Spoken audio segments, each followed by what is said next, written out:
welcome to the On The Air podcast. Back once again after a much longer hiatus than I, Danny Harrington, originally planned. Hello, I hope you're well. It's been a long time. On this episode is Dune Radio presenter Adrian Gough. He's going to be chatting to me about how he got started in radio, how he took a pause from it before returning to it much later on. As a side note, this episode was recorded in October of 2023. So let's get into it then, and I started by asking Adrian how long we'd known each other. We worked it out roughly 6 to 7 years. I think you're right, actually. It's quite scary, isn't it, where the time goes? I always sort of represent how long I've been on radio by the amount of times over the years I've had to lovely play those Christmas songs. And, it's like, obviously now we're into October 2023 and you're like, oh no, here we go again, give it a little month or so. And then, things are warming up. Yes. Do they know it's Christmas? Yes. And I did last time as well. But at the end of the day, it's been a long old time. It's been an interesting journey from the last time we spoke. I believe last time I spoke to you, I was beaming, as they say, across, Herts, Beds, Bucks, Luton, North London, on a station known as All Oldies Radio. And a lot of radio listeners will acknowledge, of course, that it shut down within a couple of months of it going on to a DAB plus transmitter across the area.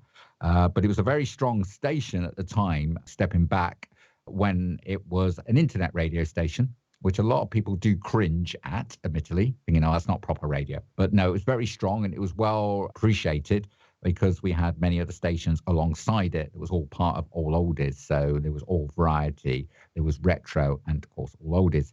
So as we discovered from when I first chatted to you on the first interview, my starting post was pretty much voicing for that station or those stations at the time, pretty much get my foot through the door. We've known each other way before that because, yes, like yourself, we did a local radio station for a community station that went across the Wiltshire area. Yeah, and I want to pick up on that because that was a kind of reintroduction to radio for you, because back in the 90s, believe it or not, just 30 years ago. Wow. God, you see, that feels wrong. If I'm saying it's 30 years ago, I'm thinking the 70s. That's 30 years ago, not the 90s. But you were in and around GWR. I was indeed, yes. I say pretty much the launch of GWR was, something absolutely superb that went across Swindon, Wiltshire. The station was literally about 4 miles out of the Swindon area, which was in Woodham Bassett. They took on an old farmhouse and turned that into a lovely radio station. And my opportunity was to pretty much get a little bit involved by saying hello and making those wonderful phone calls into phoning competitions or talent competitions or pretty much whatever was going on. I sort of made sure I kept waving. So you were a bit of a broadcast assistant, if we were to label it. The building that you're talking about was the lime kiln. Still there. That's right. Radio studios aren't. But was that place haunted? Somebody that used to work at GWR told me it was haunted. It was a well-known fact. We don't know if that was just to sort of give it that little bit of extra buzz. But yeah, I was told it was haunted. It did have a pest problem. It was well known for that issue. But then, of course, you say it was a kiln studio. So, of course, it was a place that's been there many, many years, even before I was born, believe it. So yeah, at the end of the day, obviously they gutted it out, put the facilities in there that was required to make it so it was a radio station. Always fascinated me was the domed round windows or the portholes. Yes. I always remember them. And of course, I used to sit alongside some well-known presenters. One would be Dave Barrett, one of my favorite presenters of local radio many years ago. And of course, Sandy Martin that came along from Scotland, introduced himself and then landed up doing also the nightclub of Brunel, which is in the Swindon, Wiltshire nightclub dance floor days. But again, sadly passed away a few years ago. So, yes, quite a few of my favourite presenter colleagues that I knew and worked alongside with and got involved with have sadly moved on and, as I say, passed away, and which is quite sad. But these must happen, don't they? We never know what's around the corner. Exactly. You never know what's around the corner. And for you, it wasn't, unfortunately, at that point, radio, but you did take a bit of a pause. How long was the gap? So when did you stop GWR and I hate this term, get a real job? Well, that's the thing. You pretty much hit it on the head. It's almost like somebody plays in a band. In the end, they decide to put the electric guitar back up into the loft. So pretty much my electric guitar was my headphones and microphone, and enjoyed those wonderful times and pretty much left it all alone for a good, 10 years plus, easily 10 years plus. And then I decided I didn't decide. The world decided that I needed to go back onto it. And my next involvement was basically in a shopping centre hosting a Tickle Pink's clothes show based on the charity breast cancer. So I landed up hosting that because of the person that ran the shopping centre, the manager of it, knew of what my capabilities was and asked me if I'd host it, which was fine. I hosted it. I did what I did. I did it well, was told I did it well, and I should do it more. Because in respect, the people that told me that I should be doing it more didn't realize I already done it many years ago. And then things hooked on from there, got picked up by a landlord of a local pub in the same area. And then things suddenly started changing in the place of employment where I was. I was given an opportunity to move on, as they pleasantly put it, giving me a nice redundancy and offering me a trainee course fee for anything I wished to take on board. And I thought, well, I've got the opportunity to possibly look at media. And that's how then, of course, pretty much the media side of me got back. And that was through the local radio station that was going across Wiltshire and Swindon and still is. And I just want to go now to said radio station. Didn't name it. Yes. What was it? 105.5. Hey, there we go. That's where we met. So we did. Let me just ask you, what do you see as the value of community radio? Of course, community radio, non-commercial, doesn't make money. It's normally set up as a charity. Some community radio stations do run a lot of advertising. I'm not going to name any, but some of them do run a lot of advertising. Some don't and have much more speech-oriented content. Some are more commercially minded and sound like commercial radio did in the noughties and 90s. What is your opinion on the value of community radio? What do you think? Where do you see its value? It gives you a chance to test the water. In other words, prove to yourself, as well as, of course, letting the listeners approve of you. And if they don't like you, they will certainly tell you. Simple as that. There's no hiding the fact. And it's no good looking beautiful because obviously nobody sees you on the radio. So it relies on your talent, your output, your enthusiasm, and, you're thinking of outside the box. And it gives you the opportunity to say, hey, look, I can do this. And look, this is what I can produce and put together. In my respect, when I first went along to the local station, I got introduced to other presenters. We did a mock interview, absolutely superb. And to the point where when I took the headphones off, I was asked how long I've been doing radio. And I informed them literally the mock interview was the longest time I've ever done radio. So that was nice because respectfully, it was an X Factor moment where pretty much nobody could believe that I was like almost a first timer of actually sitting in front of a desk and doing what I do. Nice all round, got the voice for radio, I was told, and I certainly went out there and used it to its full ability. Obviously, I made sure of that to say back to our London station that I was presenting for, voiced many shows for across the London area for them. And again, it's something then that, it's almost, and it sounds wrong to say this, but radio presenting is a strong party trick. At the end of the day, we're no different to anybody else. We haven't got like spikes coming out of our heads or antennas sticking out of our feet. We are basically just a normal person that's got that ability to know, possibly, and I say possibly, to know what the listener wants and what we can give and make that feeling come across out their radios. I believe they call it the gift of the gab. That's a nice, yes. I was trying to edge around that, to be truthful. Go to Ireland, kiss the Blarney Stone. There you go. Yeah, gift of the gab. Yeah, I can't even say it now. True-ish, but then that's marketing. Marketing is gift of the gab. Yeah. Making it very personal true. and making a feel-good factor is different. And there's a lot of transferable skills as well. Of course. How would you say that radio, just from a job point of view, how has that impacted your other areas of job history in sales and things like that? I believe, you've worked in a cinema, you've done retail. So how has that helped communication skills? At the end of the day, as you say, you pretty much hit it on the head. It's communication skills. It's people skills. It's getting the feel for the person. A lot of people will take to me and like me because I will fit into their mode. In other words, whatever style of person they are, I can fit into that mode of that sort of person. So respectfully, if they're a little bit what I call, and I don't want to sound like, I'm uppity, but if they're a little bit what I call rough edged, I can sort of, and I don't want to say drop down to that level because that's impolite, but at the end of the day, I will go to that level of what their expectations are definitely. So at the end of the day, they need to know that I'm happy to be part of their style. In other words, everybody loves food, but everybody likes a different style of food. In other words, you wouldn't serve up a Gordon Ramsay meal to somebody that's happier with fish and chips, and vice versa. So at the end of the day, you fit their meal. In other words, you keep them contented with what their expectations are and what they feel home and comfortable with. And that's how I work with what I do with people. So if a radio station wants a certain type of style on their platform, obviously, respectfully, I will keep within those lines. Right now, I'm on a station that's quite up and lively. It's crunch and roll, which pretty much means, you're out of intros, and the other way around, of course. So you're basically just keeping it back to back, keeping it uplifted, you're keeping it of interest.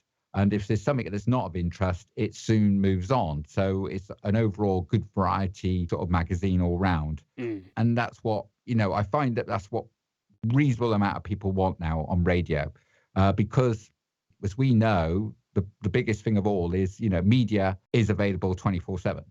They don't have to wait for us to give them the news. They don't have to wait for us to give them the weather. It's there. It's quicker than actually we can press the microphone open and broadcast it. And so it's a little bit different. So nowadays, people want almost, when they turn the radio on in the car or at home, an overall entertaining audio. Like if you go out and buy a CD of your favorite artist, you pop it in and for the hour and a half, wherever long that CD is of music, it's going to be fully entertaining to you, going to be full of delights, and it's not going to be anything depressing, and it's not going to be anything that's too much sort of to think about, because that's not what people want, because they're busy, whilst they're listening to you, they're busy looking down at their phone, texting their friends, checking out the local news, possibly checking the weather. Things are pinging and media is coming at them 24/7. They don't need me to be telling them this and that's happened, because they probably have already got it all on their phones and sending it to their friends. So what would you say then is your philosophy? I kind of think you hinted at it there. What is your philosophical view of radio? What radio do you consume? How do you think it should be done? Very interesting. The last manager I worked for on the radio station praised me and said, loving what you're doing. And I simply sent a message back saying, loving to give what I feel radio should be about. And that's exactly what it is. At the end of the day, nobody knows because, everybody's got different opinions. But myself, I feel that if I could put the radio on and hear my show, I'd be happy. I'd be very contented. I'd say, yeah, this is radio. This is what it's all about. And as long as what I'm giving out there is what I feel that I would be contented with, and many, many other listeners will be contented with, then that's how I feel that, radio should be. And it's back to basics. It doesn't need to be complicated. It needs to be good music. It needs to be of somewhat of interest possibly about that music. It needs to be simple little competitions that they can either get involved with or happily walk away and not be involved with. It doesn't need to be any pressure. It doesn't need to be pushed onto that person. It's there with a click of a button. If they want it, we're here. We do what we're doing. And hopefully what we're doing, they feel that we're doing well. Obviously, there's a lot of radio stations out there. We all know that. It's tremendous. It's a flooded market. But signal or internet, it doesn't matter. It's still a lot of radio stations out there. But what you can give is that little personality, that little more involvement with the public that you're broadcasting to. In other words, if you are doing like I do, a local radio station, we will bring in the local information about what's going on, even if it's somebody having a tea party in their front garden, to maybe the illuminations going across Blackpool to the World Fireworks, which is in a couple of weeks' time or so. So we like to be involved with what's going on, because at the end of the day, there's no point of me talking about something that's going on in the media news that's not really going to affect them in respect. They want more sort of easygoing, jolly stuff. Less is more, as they say. They want the big stuff from the media, news, America or whatever. Then obviously, as I say, they've got that pinging every few seconds down onto their telephones. What is your favorite radio station to listen to when you're not doing it yourself? Is there a particular station that you will go, I'll switch that on and I'll have a good time? Yeah, I would say in respect, Radio 1, London, no problem there. Certain shows sort of do spark of interest, respectfully, because they get quite well-known celebrities come along and do, and they do excellent interviews, I find. They're very good at that. Radio X, Chris Moyles, very clever. Again, it's basically cut all the don'ts, and he does. And he gets away with it, and it works. People like that because at the end of the day, he's proven that he's human. He's giving what people want. He's saying what people want to say, and that's very important. So, respectfully to me, I'll listen to a station and enjoy the contents, and obviously the mechanics in my mind are thinking alongside of what that presenter's doing whilst they're producing an interview, putting an interview out, presenting a show, but it's still a large percentage of me can still enjoy that show. So that's good. So 20% of me is thinking about all the mechanics side. Always press that jingle. He's got to bring this in. He's, doing the outro. He's doing the intro. He's got a celebrity coming on. He's going to look at bullet points for that person to interview. But at the end of the day, the simple fact is, so that's 20% of me thinking of all that all the time, where the standard listener won't be thinking of that. They'd just be enjoying the show. So the other 80% of me is the person, just a standard listener, enjoying the show. And as long as I can say to myself, I'm enjoying this, that's what matters. Simple as that. That's what matters. And when you were starting out, was there a particular presenter or DJ that you thought, this style really works, I really like this. This is, copy the homework and I'll adapt this? Very interesting question. Our good old faithful Ken Bruce, that sadly left Classic. BBC and went over. Yep, exactly. Went to Greatest Hits. Long, highly missed Terry Wogan. Again, a man that just it was a man you could listen to, and you felt secure listening to him, and you felt that he was in control, and that's good. That's very important as well. Your listeners must know that you're in control of the whole production of what you're putting out through their radio, and you mustn't sort of, we all mess up. Simple as that. We've all done it. We've all messed up. But I know what you mean. I know what you mean. You feel safe. You feel safe listening to Wogan. And you feel confident, and you feel that person is mature, and they know what they're talking about, and they know what they're doing. And that is very, very important. I mean, I do it in my show. I will mess up, simple as that, because we all do it. But at the end of the day, I can prove that I can pull it back. And it's nice because people then know that you are human at the end of the day. You know what I mean? So I will make a bit of a joke about if I mess up something. But at the end of the day, people know I'm human, but they feel confident to still stay and listen to what I'm putting out, because they know that wherever it goes for those hours of the time I'm broadcasting, it's going to stay as a solid show, and they're going to actually get out of that show what their expectations are of what I've introduced at the very start of the show to the very end of that show. I want to talk about the stations that you've worked for. We've covered 105.5, where you did lunchtimes really and mid-mornings with them, and then you went on to, I think there was one in between, All Oldies Radio, which was a radio station that you were volunteering for, and was towards the end commercial DAB plus or DAB across Hertfordshire, Bedfordshire and Bucks, and they had some accommodating like sister stations as well that you were across. Just tell me a little bit about that period. How did it come about? How did you get involved there? Pretty much was knocking on every door like you do, because once you discovered that you can do something pretty well and you've been told you're doing it well, you think, well, that's in my favoritism to start saying, come on then, let me get out there, let me say hi to whoever will respond back. So yes, I got myself out there on certain stations without bad mouthing them, not so good stations that basically, I won't say used me or abused me, but sometimes you think you get to a point where you think, well, I'm doing all this work, I'm presenting shows, I'm post-production shows, putting them on their platform, as we call it, for them to air, but that's as far as it's going to go. And you think, well, I'm doing a lot of work for, a majority of listeners to enjoy from that station. But at the end of the day, you think, well, this is not going anywhere. I was promised a lot of things. So you always got to be very cautious, wise, play sensible, pretty much try not to do everything for nothing. You're going to have to start with, because you've got to show what you can do. It's the old story about to get into a radio station, you have to be the tea boy or the tea lady. But the simple fact is, yes, that is very true, but be careful, because you can start giving a lot of stuff away and doing a lot of things totally for free for way, way too long. So I had to make a decision. But then I looked at experience as well. It's good training ground. Whilst I was doing what I was doing for these certain stations, I thought, well, it's a way of training up, and it's given me an opportunity to get myself out there, which is exactly what I did. So there's a lot of material of me out there. There is a lot of material, simple as that. I produced a show called Mateys 80s. Lots of people loved it, but sadly, the areas I was putting it on, it didn't get picked up.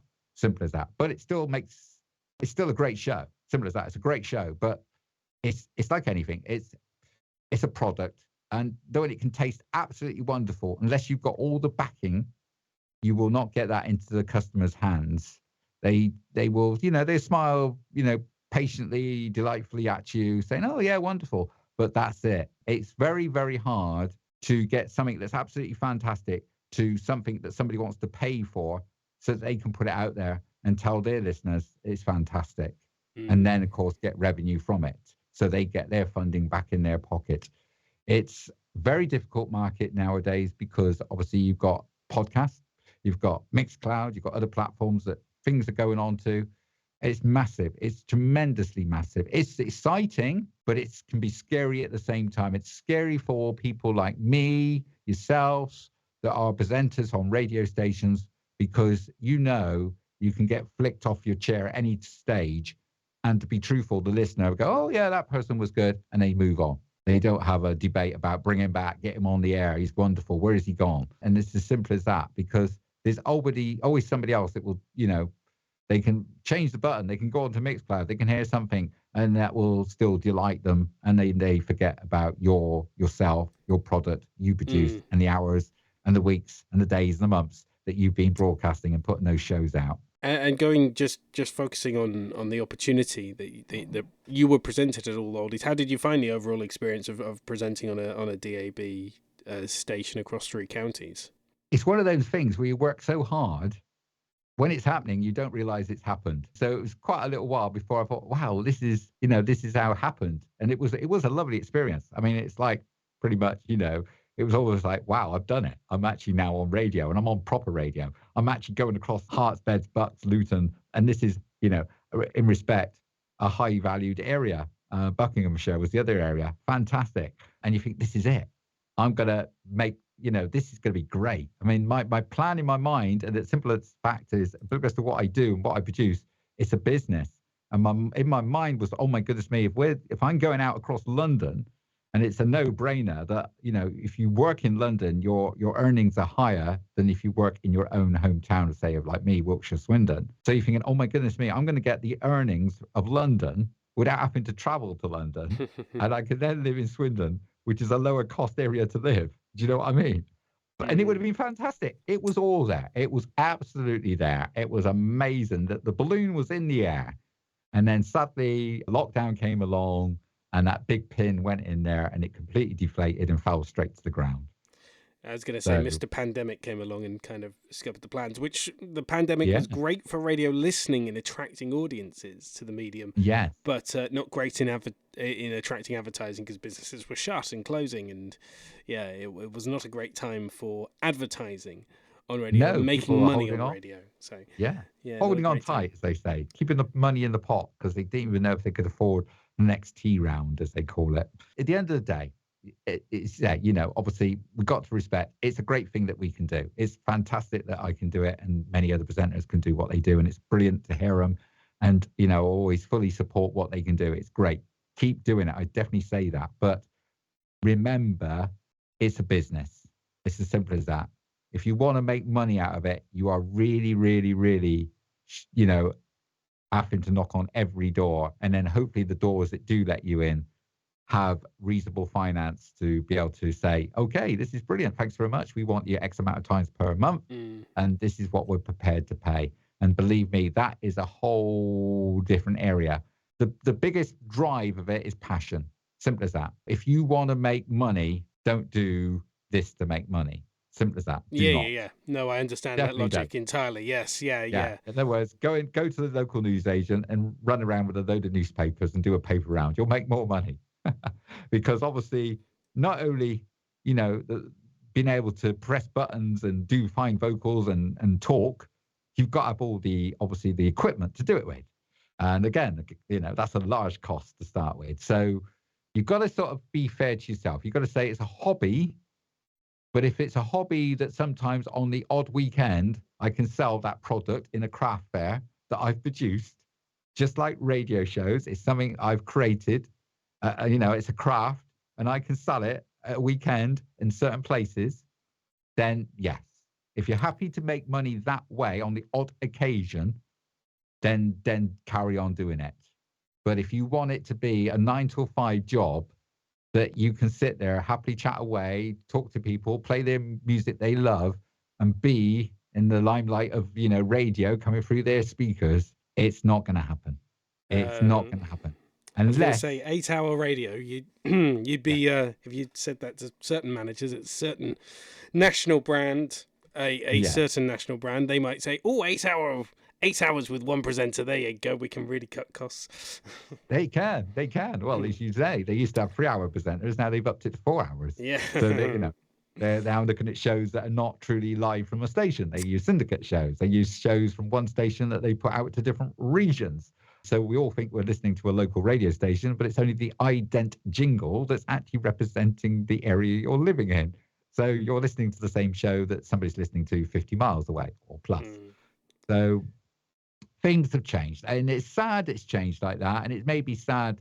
It's sad in my mind that I know how it works, the industry, because when I was younger, radio was radio. I turned on the volume knob and away I went and happily danced around and thought the presenter literally was up the road from me, presenting from a tall building with a big aerial on the roof, and everybody was happy. But sadly, it's not like that at all. Zero. It's definitely not like that. There's probably, at the end of the day, simple fact is most presenters are now producing the shows from the homes because they say equipment is available and it's a high spec equipment that can be used. And there's no discrepancy about the quality. It goes to a platform that station then puts out at the set time during the day. And that is it. And that's why when you listen to certain radio stations, you can change the dial and hear the presenter on a different radio station because the show is being produced for 2 radio stations and possibly going out at different time slots. Yeah, or it's a nationally syndicated program on a commercial brand. I want to talk about Dune Radio, formerly Sand Grounder Radio. It's your current home. Yes. How did you get involved? Because this came after the whole All Oldies thing. So how did this come about? Well, things may be meant to be in respect. I was spotted. So yes, as I say, my insistence of keep going and keep producing and presenting shows, I got sort of picked up by a chap called Andy Hilbert, that's management of, now known as Dune Radio, but he said he pretty much hit it on the head. It was known then as Sand Grounder Radio. I got picked up because All Oldies got closed. Again, it's not what you know, it's who you know, admittedly a friend of a friend, sort of put me on Germany. I listened to my segment, within seconds said, "Oh, yes, please." I was like, okay, excellent. And I went, I'm, at the end of the day, there I am now with a plaque with my name on there, presenter, Adrian Gough, and I've got nothing to present.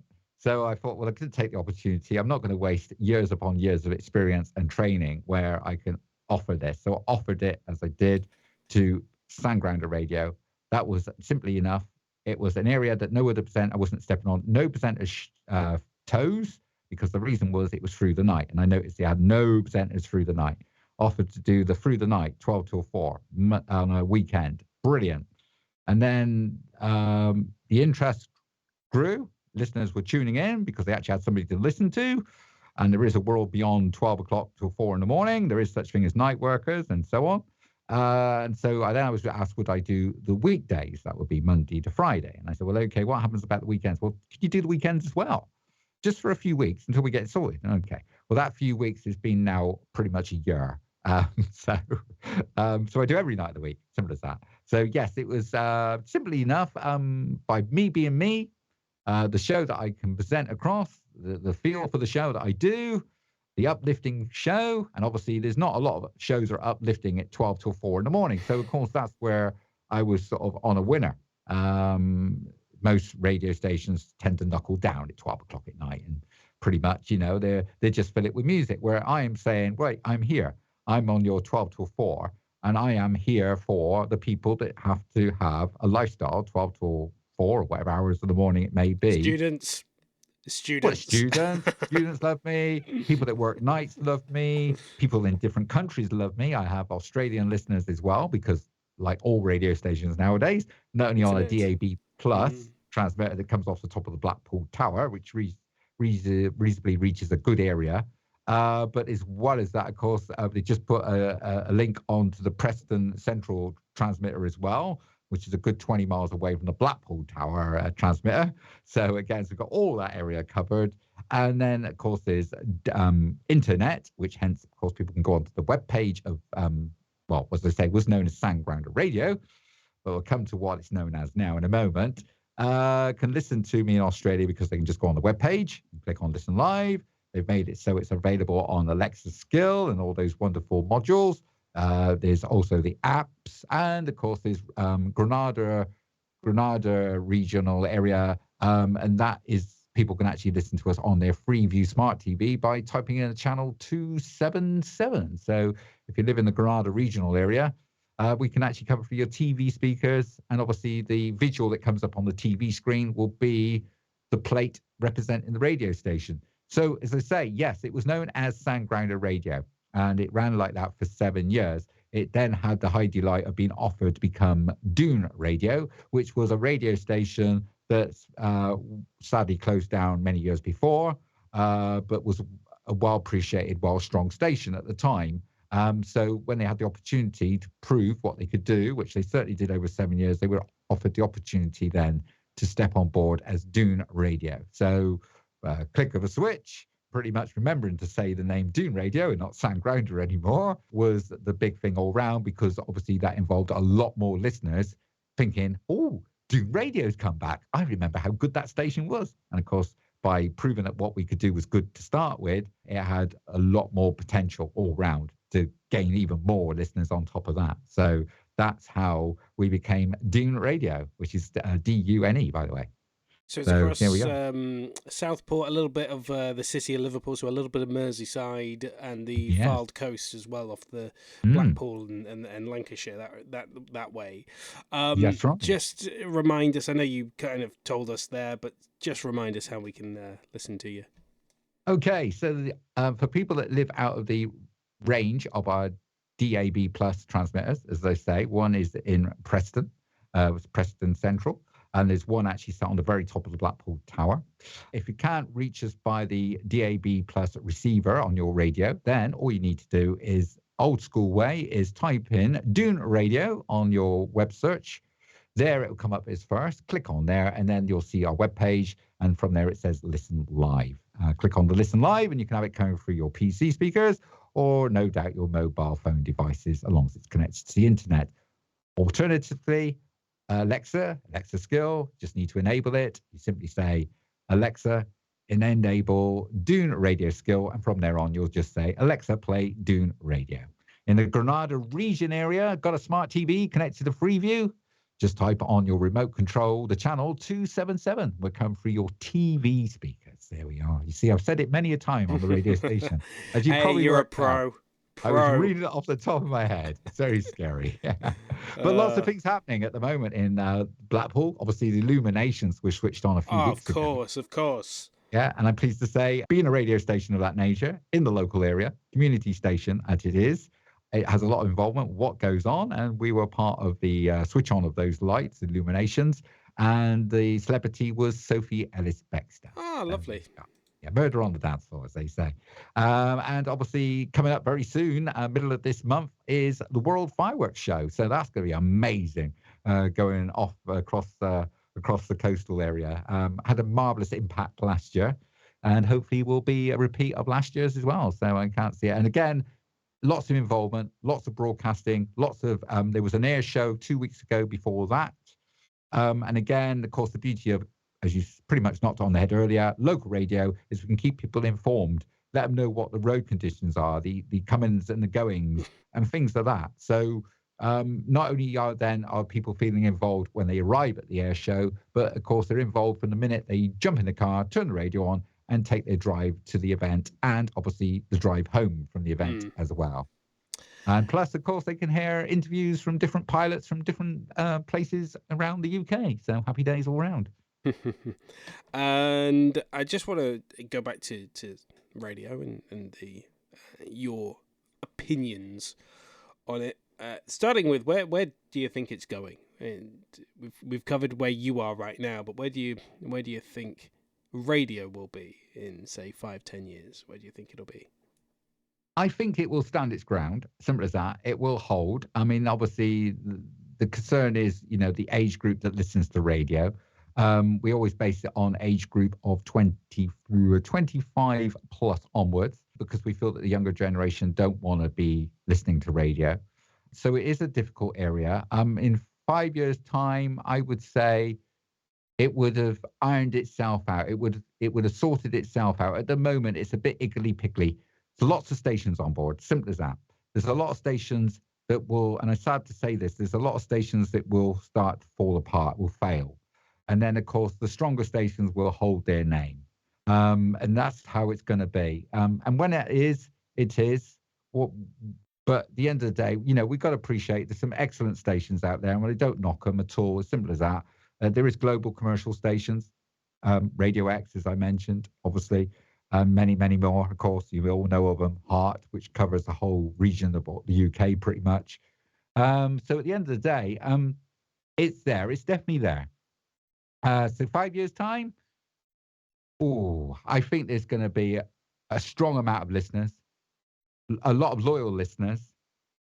And we'll see what happens with television, because television's on a massive change at the moment. TV viewing is going down. So maybe it's now the time where radio starts re-shining out and beyond, as they say, start showing its true colours and reminding people what radio can offer. And any advice for anyone trying to break into the radio industry at the moment? Advice would be, look at what you want. Simple as that. Before you even step out the door, think about what you want to do. Are you wanting to present radio? Are you wanting to just be more of the control side of the radio, the desk? Work alongside presenters? Are you looking at going out and getting more of the interest of the media side, as in the news, reports, events going on? I mean, there's a lot of radio that goes on in the background that people don't realise. It's not somebody just sat there 9 till whatever time or whatever hour they're on the air, pressing a button, playing some songs and chatting. There's a lot of things that go on the outside that's brought into the presenter so that he can fulfil the hours of the shows that he's doing. The thing I would say is, do it for the love of it. Simple as that. Don't do it because you want to make big money and live in a mansion on an island on your own in a few years' time and be that Mr. Wonderful that everybody remembered on the radio. It's not like that, and it never will be. Simple as that. So at the end of the day, the biggest drive is the passion and the love to do what you do, and keep giving yourself that drive to do better. If you still want to do it after all that, pretty much, then I would suggest talking to, like everybody says this, finding out if you've got like a hospital radio group, find out if you've got a community radio, talk to other people that possibly present on radio or are part of the radio industry, find out what they're up to, what offerings they can find for you. It's the old saying, it's not what you know, it's who you know. And that certainly helps. I mean, at the end of the day, yes, I've come across strongly. I've done what I've done, and I've done it reasonably well. But I must admit, at the end of the day, I needed that support. I needed that platform to be on. That's why I pretty much got onto community radio, because I knew it was a platform that possibly could open doors and say, hey, we got this guy. Look what he can do. And you need to show that. And I know it's difficult to show that without having that platform, first of all, of people that can say, yes, you're good, and look, we know this person, and we know this person. It's a very, very difficult market. So truly, the biggest drive is your feet, passion, and the love of it. And once you can show those three things, then hopefully the rest will make it happen for you. I think that's very well said. Well said, and a brilliant note to conclude on. But let's play a game. Just for the sake of it. This might be heard by someone in some position of power at some point. Who knows? Might actually be a decade down the line. Who knows? But hey, so Adrian, yes, sell yourself. What makes you Adrian Gough, radio presenter? That's very interesting. Yes, I like the way you finished that, because you said, what makes you Adrian Gough, radio presenter? And obviously, I'm a two-person, so pretty much I'm two people. So when I'm on the radio, I'm a different person to the person I am when I ain't wearing the radio hat. So basically, what makes me Adrian Gough, the radio presenter, is knowing what I give and do. I give it to my full ability. In other words, I will give it that extra. And at the end of the day, that's how I look at it. Simple as that. I want to give what I can, but I want to give even better. So I really push myself. Even now, over the years, I've been doing radio for years. And yes, I've been on some reasonable, strong stations. Every time I do a show, I don't hold back. I don't think, oh, this is easy. I just press this button, chat away, and I'll get away with it. No, I'm always out there to give better every time. And it can be the simplest thing. It can be just giving the weather forecast.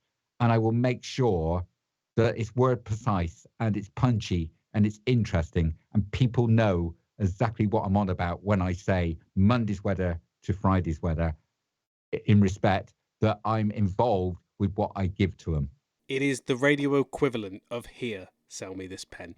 Adrian, thank you very much for joining me. Once again, I'm going to get you to remind me one last time, where can we find you? Oh dear, he's testing me on the run now. Okay. Dune Radio is available on DAB Plus transmitter that comes off the top of the Blackpool Tower, as well as the Preston Central. If you're out of range, then you can always go onto our Dune Radio webpage, and there you'll see the Listen Live icon. Got an Alexa skill? Then all you need to do is enable it. Just say, Alexa, enable Dune Radio. And from there on, then you'll just need to say, Alexa, play Dune Radio. In the Granada region area, got one of those smart TVs, and it's connected to Freeview. Then you can have us coming through your TV speakers by simply typing in the channel 277. Like listening to an ident. Absolutely brilliant. And I should mention, you do also do voiceover work, so plug that as well. Yes, I do. Yes, I'm a voiceover chap. The platform I work for is known as MRC, Music Radio Creation. And there you can click on there and you'll see my name under the male choice of UK voices, Adrian Gough. If you click on the icon of my face, then you can hear sort of around about a minute and a half of demo of audio that I've produced in my very own studio called Talk Soon Voice. Adrian, thank you very much. A pleasure. Thank you very much for taking the time to interview. It's been absolutely superb. Thank you very much to Adrian Gough, my guest for today's episode. If you are interested in having your very own episode and you're in the world of radio or looking to break into it, then come and have a chat. All you got to do is email danny.harrington@deadair.media and we can have a chat. By the way, if you are interested in chatting with Adrian, his email address is talksoonvoice@gmail.com. Go email him there and, of course, listen to him on Dune Radio as well. Right, we will hopefully be back in a month with a brand new episode. Thank you for listening to the On The Air podcast. I've been Danny Harrington. We'll see you next time.